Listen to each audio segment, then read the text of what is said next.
Digital में आपका स्वागत है। मैं फिजिक्स टीचर अनुज शर्मा। तो बच्चों, पिछली क्लास में जो हमने पढ़ा था वो विद्युत क्षेत्र के बारे में पढ़ा था। उसके बाद हमने विद्युत क्षेत्र के किसी बिंदु चार्ज या बिंदु आवेश या स्रोत आवेश का विद्युत क्षेत्र देखा था जो दूरी पर निर्भर करता है।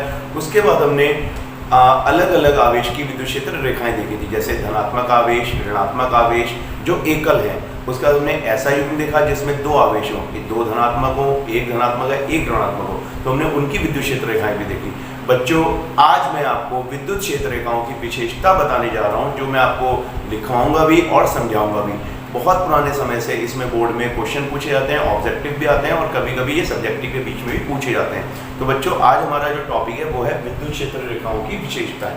तो बच्चों, बहुत सारी विशेषताएं वैसे तो विद्युत क्षेत्र रेखाओं की, लेकिन जो सबसे ज़्यादा इंपॉर्टेंट है उनमें सबसे पहले है दो विद्युत क्षेत्र रेखाएं आपस में कभी भी एक दूसरे को कट नहीं करती, यानी नहीं काटती। इसका क्या मतलब है बच्चों कि दो विद्युत क्षेत्र आपस में कभी भी एक दूसरे को नहीं काटती। इसको बहुत ध्यान से हम समझेंगे। तो बच्चों, मैं ये कहना चाहता हूँ, अगर मेरे पास एक आवेश प्लस क्यू है, दूसरा आवेश माइनस क्यू है, और अगर मैं इसको ध्यान से देखूं कि एक विद्युत क्षेत्र रेखा यहाँ पे इस तरीके से आ रही है, और ये मैं आपको पहले ही बता चुका हूँ कि विद्युत क्षेत्र रेखाएं धनात्मक से ऋणात्मक की तरफ जाती हैं। ठीक है, तो बच्चों ये मैंने एक विद्युत क्षेत्र रेखा दिखा दी।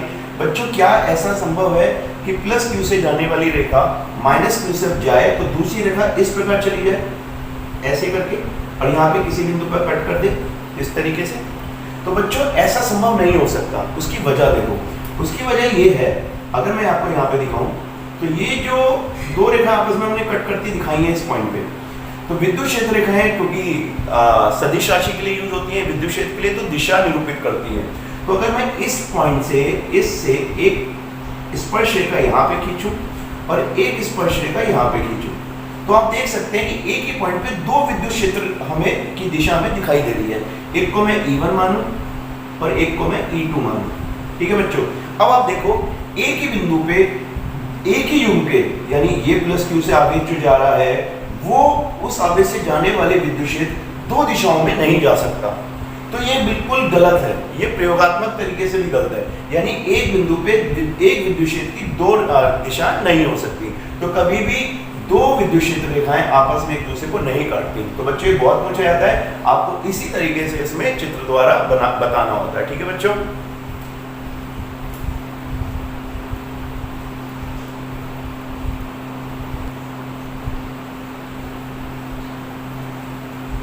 तो बच्चों, विद्युत क्षेत्र रेखाओं की दूसरी विशेषता क्या है?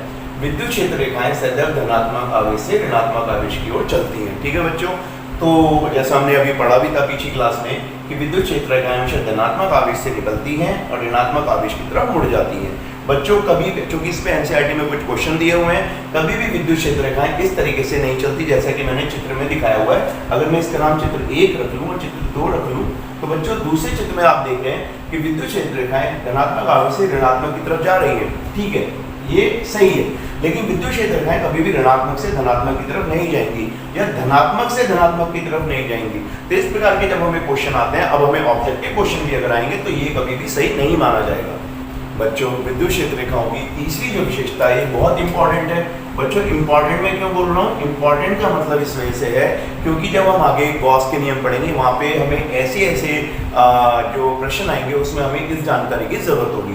तो ये जो विशेषता है ये बताती है कि विद्युत क्षेत्र रेखाएं सदैव किसी निकाय, हम कह सकते हैं किसी निकाय या वस्तु के पृष्ठ पर लंबवत होती है। इसका क्या मतलब है बच्चों? अगर मैं कोई भी ऐसी वस्तु ले लूं जो आवेशित है, या कोई भी कंडक्टर ले लूं, कोई भी बॉडी ले लूं, और मैं इसके पास एक धनावेशित प्लेट रख देता हूं, ये धनावेशित प्लेट है, और इसके पास एक ऋणावेशित प्लेट रख देता हूं। ठीक है बच्चों, तो ध्यान रखना, जब भी विद्युत क्षेत्र इस वस्तु के पृष्ठ पर पड़ेगा तो हमेशा लंबवत ही पड़ेगा, इस प्रकार, और यहां से जब होगा तो हमेशा लंबवत ही जाएगा। अभी मैंने आपको इसमें अंदर विद्युत क्षेत्र रेखा नहीं दिखाई है, वो मैं आपको बताऊंगा मैंने क्यों नहीं दिखाई है। लेकिन मेरा अभी जो मकसद था वो सिर्फ इतना था कि यदि कोई वस्तु रखी जाए तो विद्युत क्षेत्र रेखा हमेशा उसके पृष्ठ पर लंबवत होती है।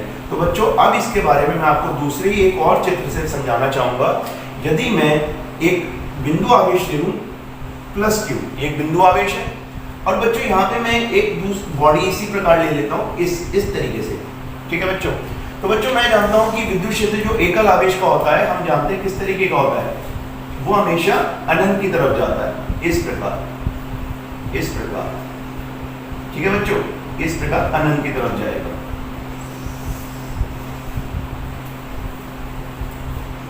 तो बच्चों अगर मैं इस वाली जो हमारी जो विशेषता इसे यूज करूं तो ये अनंत की तरफ जा रहा होगा इस तरीके से, ऐसे करके। लेकिन बच्चों इस जो धनात्मक आवेश है, इस धनात्मक आवेश के लिए हम जानते हैं कि एक प्रेरण की प्रक्रिया होगी और यहाँ पे इसके जो वस्तु है इस पे ऋणात्मक आवेश आ जाएगा इस प्रकार, और यहाँ पे धनात्मक आ जाएगा, ठीक है बच्चों। तो अब ये ऋणात्मक आवेश इसके जो धनात्मक आवेश है इसके विद्युत क्षेत्र को अपनी तरफ आकर्षित करेगा। तो ये विद्युत क्षेत्र रेखाएं जो इस तरीके से जानी चाहिए थी, जो अनंत पे सीधी जाती, वो इस ऋणात्मक आवेश की तरफ की वजह से आकर्षित हो जाती है, ऐसे करके।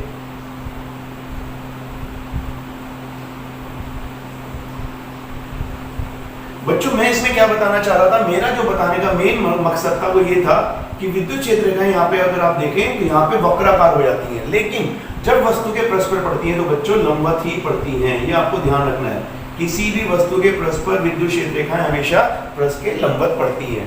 तो ये बहुत इंपॉर्टेंट है। अभी मैं आपको एक और चित्र के द्वारा भी दिखाऊंगा इसे। तो स्टूडेंट्स अब मैं आपको एक ऐसे चित्र को समझाऊंगा जिसमें बहुत सारी विद्युत क्षेत्र रेखाएं हमने दिखा रखी हैं, एक या दो से ज्यादा, और इसमें कई बार बच्चों को कंफ्यूजन भी होता है। ये एनसीईआरटी में पूछा गया और इसमें कई बार हमें क्वेश्चन भी आ जाते हैं। बच्चों एक मैंने गोलीय वस्तु ली है, ये गोलीय चालक भी हो सकता है, कोई गोलीय परावैद्युत भी हो सकता है, ठीक है बच्चों। इसमें तीन प्रकार की विद्युत क्षेत्र रेखाएं जा रही हैं जिसके नाम मैंने 1 2 3 रख दिए हैं। तो बच्चों इसमें पूछा जाए क्या तीनों विद्युत क्षेत्र रेखाएं सही है या इनमें से कोई एक सही है, तो बच्चों विद्युत क्षेत्र रेखाओं को अगर आप देखना है कि कौन सा विद्युत क्षेत्र रेखा है सही से निरूपित की गई है, तो हम उस सरफेस से उसका कोण या एंगल देखेंगे। तो बच्चों ये वाला जो एंगल है क्या ये 90 डिग्री का है? क्या ये विद्युत क्षेत्र रेखा इसके परस्पर 90 डिग्री पर जा रही है? तो नहीं बच्चों, ये विद्युत क्षेत्र रेखा लंबवत नहीं है, तो ये विद्युत क्षेत्र रेखा का निरूपण सही नहीं है। बच्चों जो दूसरे नंबर की विद्युत क्षेत्र रेखा है, बच्चे कई बार इसको देख के टिक कर देते हैं कि हाँ ये विद्युत क्षेत्र रेखा सही है, लेकिन अगर आप देखें तो ये वाला जो एरिया है ये प्लेन लाइन नहीं है, ये कर्व है। तो कर्व में बच्चे लगता है 90 डिग्री पे 90 डिग्री का नहीं होगा, इसलिए विद्युत क्षेत्र रेखा भी सही नहीं है। जो तीसरी विद्युत क्षेत्र रेखा है ये लंबवत सरफेस पे जाती है और लंबवत ही बाहर निकलती है। अगर हम इसकी बात करें तो ये बिल्कुल आपको लंबवत ही दिखेगा, तो ये विद्युत क्षेत्र का निरूपण सही है। तो आपको हमेशा ध्यान रखना है, ये गॉस के नियम में बहुत फायदा करता है ये वाली जानकारी कि विद्युत क्षेत्र रेखा किसी भी प्रकार का कोई निकाय या कि कोई भी बॉडी हो, कोई भी आवेशित वस्तु हो, उसके परस्पर हमेशा लंबवत ही गिरती है और लंबवत ही उससे बाहर आती है। तो बच्चों अब मैं आपको कुछ नोट करके ऐसी बात बताऊंगा जो विद्युत क्षेत्र रेखाओं की और भी विशेषता बताएगी जो आगे हमें बहुत काम आती है। बच्चों ये जो विशेषता मैं आपको बताना चाह रहा हूँ ये कैपेसिटेंस यानी धारिता में बहुत ज़्यादा काम आती है और गॉस नियम में भी हमें ये चीज़ें यूज़ करनी पड़ती हैं। बच्चों आप इसमें देख सकते हैं, अगर मैं दो चित्र लिए हैं, एक का नाम मैं चित्र ए रख देता हूँ और दूसरे का नाम चित्र 2 रख देता हूँ, ठीक है बच्चों। तो दोनों चित्रों में हम देख सकते हैं कि मैंने एक धनात्मक और एक ऋणात्मक प्लेट लगाई हुई है और इसका काम सिर्फ इतना है कि एक विद्युत क्षेत्र उत्पन्न करेगा, जो कि हम जानते हैं जहाँ धनात्मक और ऋणात्मक आवेश होते हैं वहाँ पे एक विद्युत क्षेत्र उत्पन्न हो जाता है। उसके बीच में मैंने एक पराविद्युतांक या पराविद्युत कोई रख दिया है। ये कांच भी हो सकता है, ये वाटर भी हो सकता है, कुछ भी हो सकता है। और दूसरे चित्र में आप देखेंगे मैंने एक चालक वस्तु रखी है। चालक का मतलब है मैंने कोई कॉपर का टुकड़ा रख दिया है, मैंने कोई एल्यूमिनियम का टुकड़ा रख दिया है, मैंने कुछ भी रखा हुआ है, ठीक है बच्चों। ये कोई चालक वस्तु है। अब बच्चों मुझे ये दिखाना है आपको कि दोनों में विद्युत क्षेत्र रेखाएं किस प्रकार से अंदर प्रवेश करती हैं या दोनों वस्तुओं के अंदर विद्युत क्षेत्र किस प्रकार का होता है। तो बच्चों हम जानते हैं पराविद्युत जो होते हैं एक प्रकार के, जिन्हें हम डाइलेक्ट्रिक भी कहते हैं, एक प्रकार के इंसुलेटर होते हैं यानी कुचालक होते हैं, ठीक है बच्चों। तो ये कोई आवेश तो प्रोवाइड करवा नहीं सकते, लेकिन इनके अंदर ये होता है कि जो इनके थोड़े बहुत इलेक्ट्रॉन एटम के होते हैं वो बाहर आ सकते हैं। इनके अंदर इलेक्ट्रॉन बहुत ज्यादा नहीं होते, जो फ्री इलेक्ट्रॉन्स होते हैं जिन्हें हम वैलेंस इलेक्ट्रॉन कहते हैं या मुक्त इलेक्ट्रॉन भी कह सकते हैं, तो बहुत ज्यादा नहीं होते। लेकिन थोड़े बहुत इलेक्ट्रॉन जो बाहर की कक्षा में होते हैं, जो उनके परमाणु के बाहर की कक्षा में होते हैं, वो धनात्मक आवेश की वजह से इसके सामने इस परस्पर जमा हो जाते हैं। हालांकि इनकी संख्या बहुत ज्यादा नहीं होती इस प्रकार। तो जो ऋणात्मक आवेश इस पृष्ठ पे जमा होता है उसके जो परमाणु आयन बन जाते हैं, धनात्मक आयन, वो दूसरे पृष्ठ पे चले जाते हैं। बच्चों हम जानते हैं ये प्रेरण की प्रक्रिया है और मैंने आपको बताया था कि प्रेरण की प्रक्रिया आगे यूज होती रहती है और बहुत बार यूज होगी अभी, ठीक है बच्चों। इसमें आप ध्यान से देखें, इसी को मैं यहाँ पे भी बताना चाहूंगा। ये एक चालक है और चालक में हम जानते हैं बच्चों मुक्त इलेक्ट्रॉन बहुत ज्यादा होते हैं। अगर देखा जाए तो ये माना गया है कि अप्रोक्सीमेट लगभग 1 मीटर क्यूब में जो इलेक्ट्रॉन होते हैं लगभग 10 टू द पावर 29 यानी 10 की घात 29 इलेक्ट्रॉन पर मीटर क्यूब में होते हैं। तो इतने इलेक्ट्रॉन होते हैं जो हमारे लिए अनंत का काम करते हैं, इनफाइनाइट, अनंत इलेक्ट्रॉन। तो बच्चों जब यहाँ पे धनात्मक आवेश होता है तो इस चालक के जो मुक्त इलेक्ट्रॉन है, जिन पे हम जानते हैं कि चालक के मुक्त इलेक्ट्रॉन पे जो नाभिक का जो बल होता है वो बहुत कम होता है, तो वैसे ही उनको बहुत कम एनर्जी चाहिए, तो वो इस धनात्मक आवेश की वजह से इस आवेश पे जमा होने शुरू हो जाते हैं और जिनकी संख्या बहुत ज्यादा होती है, इस प्रकार बहुत ज्यादा। तो जो इलेक्ट्रॉन इस पृष्ठ पर आ जाते हैं उनसे बनने वाले जो परमाणु धनात्मक आयन है वो दूसरे पृष्ठ पे चले जाते हैं, इस प्रकार, ठीक है बच्चों। अब आप गौर से देखो, दोनों में जो हमने प्रक्रिया देखी मैंने आपको बताया था, इसे पोलराइजेशन यानी ध्रुवीकरण भी कहते हैं। तो किसमें ध्रुवीकरण ज्यादा हुआ? चालक में के परावैद्युत में। बच्चों चालक में ध्रुवीकरण बहुत ज्यादा होता है, ठीक है बच्चों। तो अगर मैं देखता हूं, हम जानते हैं कि बाहर का जो इलेक्ट्रिक फील्ड है यानी बाहर का जो विद्युत क्षेत्र है, जिसे मैं बाह्य विद्युत क्षेत्र भी कह सकता हूं, ये वाला, इस तरीके से इसे मैं ई नॉट से बता सकता हूं क्योंकि यहाँ पे वायु है, ठीक है बच्चों। इसे मैं ई नॉट से रेफर कर देता हूं, ये ई नॉट है, इसे ई नॉट से हम कह सकते हैं, ये इस तरीके का। लेकिन बच्चों अगर हम बात करें तो अंदर का जो विद्युत क्षेत्र है, अगर ये विद्युत क्षेत्र रेखाएं इस परावैद्युत के अंदर जाएंगी तो किस प्रकार जाएंगी? अगर मैं इसको देखना चाहूं इस प्रकार से, तो क्या ये अंदर जाएंगी और किस प्रकार जाएंगी? तो मैं आपको बता दूं, क्योंकि परावैद्युत का ध्रुवीकरण हो चुका है और ध्रुवीकरण का मतलब है आवेश का अलग अलग हो जाना। जहां आवेश अलग अलग होता है वहां पे विद्युत क्षेत्र बन जाता है। तो ये परावैद्युत अपना एक विद्युत क्षेत्र बना लेता है जिसकी दिशा इस तरफ होती है, इस तरीके से। इसे हम ध्रुवीकरण यानी पोलराइजेशन ईपी से प्रदर्शित कर सकते हैं। तो बच्चों ये इस तरीके से बनेगा। अब आप एक बात देखो, जो बाह्य विद्युत क्षेत्र है, जो वायु में था, जो परावैद्युत में विद्युत क्षेत्र है, दोनों एक दूसरे के विपरीत हो जाते हैं। क्योंकि विद्युत क्षेत्र एक सदिश राशि है तो यहाँ पे हम वेक्टर का नियम लगा सकते हैं। जब बाहर का विद्युत क्षेत्र अंदर की तरफ जाता है तो ये अंदर वाला उसको थोड़ा सा निरस्त कर देता है, तो बाहर का विद्युत क्षेत्र कुछ कम हो जाता है जिसे हम ई नेट कह सकते हैं। तो बच्चों इसमें ध्यान देने वाली बात है कि किसी परावैद्युत को जब किसी बाह्य विद्युत क्षेत्र में रखा जाता है तो उसका जो परिणामी विद्युत क्षेत्र होता है वो हमेशा कुछ कम हो जाता है, ई नेट यानी परिणामी कम हो जाएगा।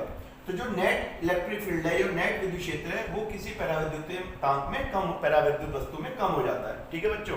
तो इसका उपयोग बहुत जरूरी है बच्चों, क्योंकि हम कैपेसिटेंस या धारिता में इसका उपयोग बहुत ज्यादा करते हैं बच्चों। इसी प्रकार अगर मैं दूसरे चित्र में देखूं तो दूसरे चित्र में जो ध्रुवीकरण हुआ है उसमें ध्रुवीकरण बहुत ज्यादा स्ट्रॉन्ग या बहुत ज्यादा प्रबल हुआ है। तो इसमें जब बाहर का विद्युत क्षेत्र अंदर की तरफ जाता है इस प्रकार,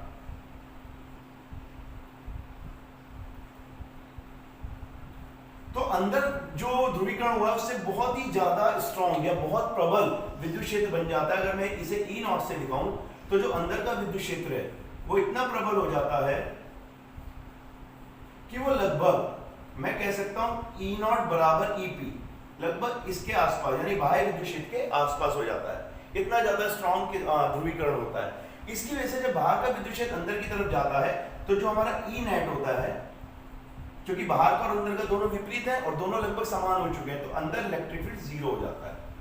तो बच्चों ये बहुत इंपॉर्टेंट है, क्योंकि मैं इसमें बताना चाहता हूं कि किसी भी कंडक्टर यानी चालक में विद्युत क्षेत्र, बाह्य विद्युत क्षेत्र जब किसी चालक के अंदर प्रवेश करता है तो अंदर वो उसका जो परिणामी विद्युत क्षेत्र है वो पूरा 0 हो जाता है। तो किसी भी चालक के अंदर, मैं आपको यहाँ पे बताना चाहता हूं, अगर मैं एक अंतिम फिगर आपको दिखाना चाहूं तो आप देख सकते हैं यहाँ पे कभी भी चालक के अंदर इलेक्ट्रिक फील्ड नहीं होता है। अगर मैं इसको आपको एक फाइनल चित्र से दिखाना चाहूं तो यहाँ पे कभी भी इलेक्ट्रिक फील्ड नहीं होगा, ठीक है बच्चों। किसी भी चालक की वस्तु के अंदर नेट इलेक्ट्रिक फील्ड 0 होता है। चालक के बाहर वस्तु विद्युत क्षेत्र प्रवेश करेगा, ऋणात्मक की तरफ बाहर से निकलेगा, लेकिन अंदर विद्युत क्षेत्र 0 होगा। लेकिन अगर मैं परावैद्युत की बात करूं तो मैं आपको अगर एक फाइनल फिगर दिखाऊं, एक अंतिम फिगर दिखाने की कोशिश करूं, तो आप देख सकते हैं कि इसको हम अगर सही से इस पर निरूपित करें तो अंदर का जो नेट इलेक्ट्रिक फील्ड है वो कम हो जाएगा, कम। तो किसी परावैद्युत वस्तु में नेट इलेक्ट्रिक फील्ड, जो नेट विद्युत क्षेत्र जो होता है बच्चों, वो कम हो जाता है, लेकिन किसी चालक वस्तु में हमेशा शून्य हो जाता है। तो इसको बहुत ध्यान से रखना, ये दोनों ही चीजें हमें कैपेसिटेंस यानी धारिता के टॉपिक में काम आएंगी।